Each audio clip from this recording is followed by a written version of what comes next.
श्रीराम समर्थ. एकदा श्री महाराज शेजघरात झोपले होते. एक बाई महाराजांचा निरोप घ्यायचा म्हणून शेजघरात आल्या.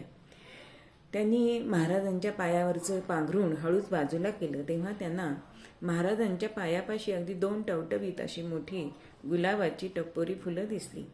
तेवढ्यात महाराजांना जाग आली.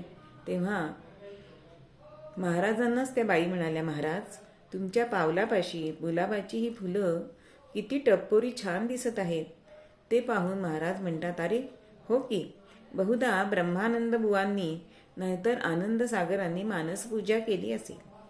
त्यावर तीर्थरूप बाबा बेलसरे म्हणाले की त्यांनी मानसपूजेत वाहिलेली फुलं तिथे प्रत्यक्ष झाली होती. मनोमय पूजा हेची पढिये केशिराजा, घेतो कल्पनेचे भोग, न मानती बाह्य रंग. हेच खरे आहे. अशी मानसपूजा आपल्याला जमावी म्हणून आपण महाराजांकडेच प्रार्थना करायला पाहिजे. श्रीराम समर्थ.